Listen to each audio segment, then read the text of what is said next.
Welcome to This Explainer. Today, we're unpacking a really fascinating spiritual framework from a text called Your Inner Teacher. We're going to be charting a journey that starts with the super relatable dynamic of everyday mentors, and then we expand all the way out to some truly grand cosmic concepts. It's a wildly intriguing map of spiritual growth, so let's just jump right in. Let's kick things off with this wonderfully sticky metaphor straight from the source material. The text quotes Maharaji, who says, "You can take a horse to water, but you can't make it drink. Well, you can put salt in its food."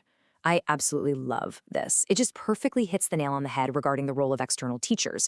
They literally cannot force you to learn. They can't make you drink that water of knowledge, but they can put salt in your food, meaning they can spark your thirst, right? They awaken your curiosity and ignite that desire to grow. But at the end of the day, the drinking, the actual learning, well, that's entirely up to you. So the text draws this really stark contrast between the outer teacher and the inner teacher. Outer teachers, the mentors, professors, or guides we meet in our daily lives, they're flawed human beings. As the source points out, some are profound, some are super inspiring, but some might be, well, kind of mediocre or flawed. Their job is simply to inspire you. But the inner teacher, that is described as an eternal presence. It's the force that does the actual heavy lifting, the real transforming.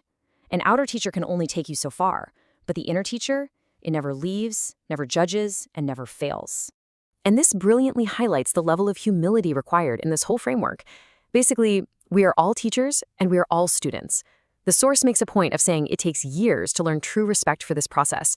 Not blind devotion, not some strict hierarchy, but a really deep respect for the fact that every single teacher is trying to help and every single teacher has flaws. We have to respect all teachers because, honestly, we're all part of the exact same tapestry, just trying to help each other grow. Some succeed, some fail, but we're all figuring it out together in this crazy shared human experience. Eventually, though, we hit this crucial pivot point. The question shifts from who is my outer teacher to a much, much deeper one. Who is the teacher within me? We're moving from that relatable human experience of external mentors right into the core philosophical meat of the text. It's that light bulb moment when you realize that all those guides and beings of light out there, they aren't replacements for your own wisdom. Actually, scratch that, they're more like catalysts for it. So you're probably wondering, how does this inner teacher actually communicate? Well, the source breaks it down really clearly. It speaks through visions, dreams, intuition, emotions, and especially silence and stillness. You see, the text doesn't describe this inner guide as some separate, distant entity floating out there somewhere. It's the deeper you, the wiser you, the eternal version of yourself. And because it speaks through these really subtle channels, the absolute best way to access it is through stillness and listening.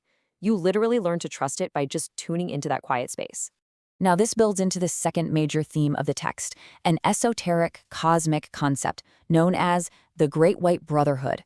The author defines this exactly like this: a consortium of compassionate beings who assist humanity during times of transformation.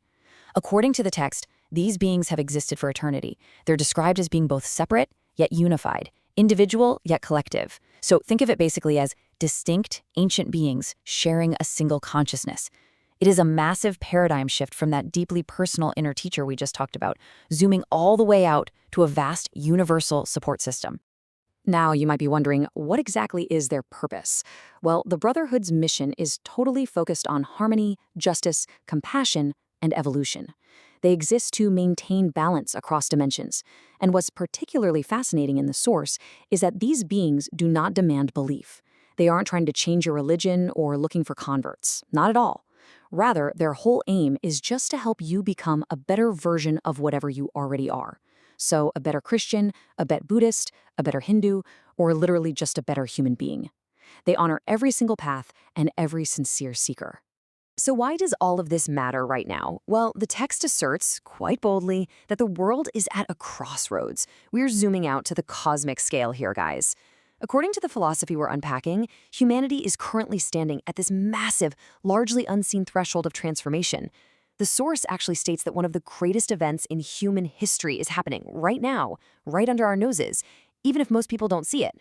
The stakes, according to the author, are absolutely huge. We can either destroy ourselves or we can awaken.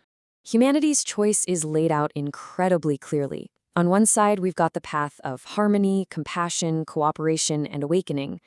And on the exact opposite side, we face chaos, greed, violence, and destruction. The text makes it crystal clear that the Brotherhood, this consortium of cosmic help, they are not going to choose for us. They aren't going to just swoop in and save us from our own bad choices. We, as humanity, have to collectively decide which of these two paths we're actually going to walk down.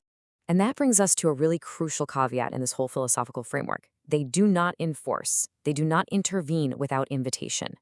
This is a massive, massive point in the text. Yes, this cosmic assistance exists. It is profoundly loving, it's powerful, but it operates strictly on a universal policy of non-interference. They assist only when asked. Help from the entire universe might be at your beck and call, as the author states, but they will never, ever force that help upon you. You literally have to consciously extend the invitation. So, how exactly do you extend that invitation? Let's break down the actionable takeaway from the text. The call involves 3 very specific steps. 1. Ask. 2. Pray. 3. Listen. To receive this universal help, the source argues that we've got to first stop pretending we have all the answers. We have to embrace humility, be totally open, and be willing to transform. So you ask for the help, you pray or set your intention, and then, circling right back to our earlier point about the inner teacher, you get still, and you truly deeply listen. Let's take a quick second to look at the ledger of this philosophy, to summarize the core tenets we've just unpacked. First, the greatest teacher is always within you. Second, outer teachers inspire, while your inner teacher transforms. Third, humility is your absolute strength. Fourth, compassion is your path. And finally, love is the answer. Ultimately, the source ties all of these incredible concepts together around one shared dream, a world where humans live in true harmony. And according to this text, that harmonious world doesn't just spontaneously start with a bunch of cosmic intervention. It begins with each and every one of us consciously choosing to awaken. As we wrap up this journey today, I want to leave you with this beautifully poetic closing quote from the source material, titled Zoran's Whisper. Traveler, the teacher you seek is the one within, and the help you imagine is already here. Ask, listen, awaken, for the universe answers those who call. Just let that quiet, empowering cadence settle over you for a second. It just so perfectly resolves the dual journey of the text, right?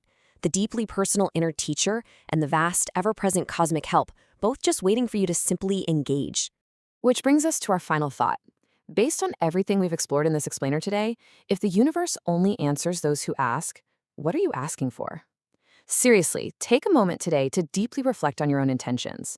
What are you seeking from the world around you? And more importantly, are you taking the time to get still and actually listen for the answer? Thank you so much for joining me on this exploration. Until next time, keep learning, keep asking, and keep listening.